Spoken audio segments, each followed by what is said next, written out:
Welcome to the Compact Disasters podcast from compactdisasters.com, the show where we explore natural and man-made disasters from around the world. This is episode 43, the 2020 Beirut Explosion.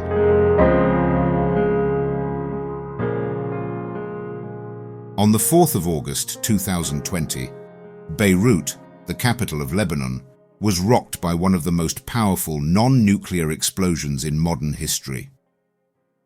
What began as an ordinary summer afternoon ended in devastation.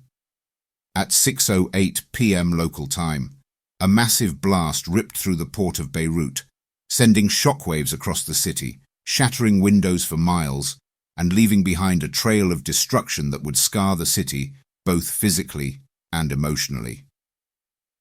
The explosion killed over 200 people, injured more than 6,000, and left approximately 300,000 people temporarily homeless. The force of the blast was so great that it registered as a 3.3 magnitude earthquake. Entire city blocks were flattened, cars were tossed like toys, glass covered the streets, and buildings that had stood for generations crumbled in seconds. Hospitals, already under pressure due to the COVID-19 pandemic, were overwhelmed. Some were so severely damaged that they had to treat patients in the open air. At the center of this catastrophe was a silent killer that had been sitting, largely forgotten, for years. In 2013, a ship called the MV Rosus docked in Beirut. It had been en route to Mozambique and was carrying more than 2,700 tons of ammonium nitrate, a chemical commonly used in fertilizers and explosives. After technical issues left the ship stranded and deemed unseaworthy, the cargo was offloaded and stored in a warehouse at the port. For the next 7 years, the ammonium nitrate remained in Warehouse 12, poorly stored, with inadequate safety measures and little official oversight. It wasn't that no one knew the danger. Lebanese customs officials, port authorities, and members of the judiciary were all reportedly aware of the material's presence. Letters had been sent, warnings had been issued. Reports had circulated highlighting the risk of storing such a vast quantity of explosive chemicals in the middle of a densely populated city. But nothing was done. The ammonium nitrate remained where it was, a ticking time bomb hiding in plain sight. On that fateful August day, a fire broke out at the port. Witnesses initially saw smoke rising from the area, with some reporting the sound of small explosions, which turned out to be fireworks that had been stored alongside the ammonium nitrate, which, approximately 33 seconds later, detonated in a blinding flash, unleashing a pressure wave that obliterated nearby buildings and sent a towering cloud of smoke and debris into the air. Within minutes, videos began to circulate online. Mobile phone footage showed people filming the fire and the initial small blasts, followed by a deafening explosion that knocked the camera operators off their feet. The sound, the shockwave, and the scale of the destruction shocked the world. The blast left a crater more than 140 meters wide at the port. Nearby neighborhoods were reduced to rubble. The iconic Sursok Palace, a symbol of Beirut's cultural heritage, was heavily damaged. Schools, churches, museums, homes, and businesses were all affected. The city's heart had been torn open. The blast was felt as far away as northern Israel and Cyprus. Public fury was immediate and intense. The explosion was not viewed as a tragic accident, but rather as the result of years of negligence and government dysfunction. Lebanon had already been reeling from economic collapse, political paralysis, and the pandemic's effects. The blast became a symbol of everything that had gone wrong. Within days, protests erupted across the capital. Demonstrators stormed government buildings, clashed with police, and demanded accountability. Many carried signs blaming officials for the explosion. Some brought mock gallows. Others waved black flags in mourning. The sentiment was clear. The explosion was human-made, not intentionally, but due to incompetence and corruption. Prime Minister Hassan Diab and his cabinet resigned 6 days later. He blamed endemic corruption for the disaster, but for many Lebanese citizens, it was too little, too late.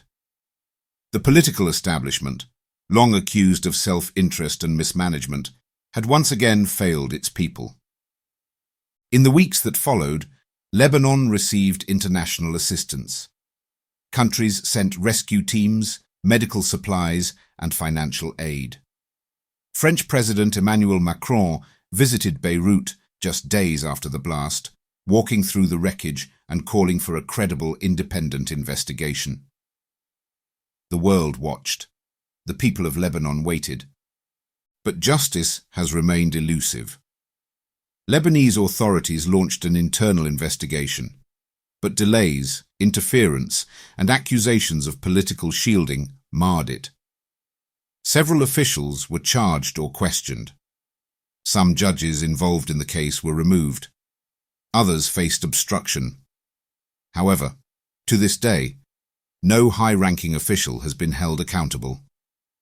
Survivors and victims' families have refused to let the memory fade. They continue to hold vigils and protests. They march through the streets with portraits of their loved ones. They demand answers. Their pain is compounded by the silence of those in power and the absence of any clear resolution. The explosion did more than destroy buildings. It shattered what little trust remained between the people of Lebanon and their leaders. In many ways, it laid bare the nation's institutions' fragility. It revealed a country held together not by systems of accountability, but by inertia and informal networks of power.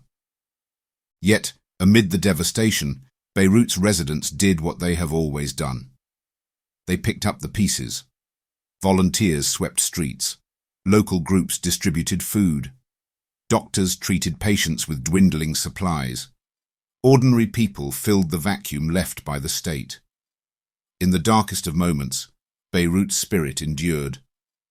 The psychological toll of the blast remains heavy. Many still suffer from trauma. Thousands remain displaced. Buildings stand empty. A sense of collective grief hangs in the air. But there is also a deep sense of determination. People want more than repairs. They want justice. They want change. Beirut has faced war, occupation, economic collapse, and now one of the most devastating explosions in peacetime history. Through it all, its people have endured. However, endurance is not the same as peace, and resilience does not erase the need for accountability. The 2020 Beirut explosion was not simply a tragic event. It was a national reckoning. It was a moment when a city cried out, not only in sorrow, but in fury. And though the answers have not yet come, the demands remain loud and clear. Lebanon may one day heal. Buildings can be rebuilt and glass can be replaced. But the wound at the heart of Beirut, the one caused not by ammonium nitrate, but by years of failed governance, that will take far longer to mend.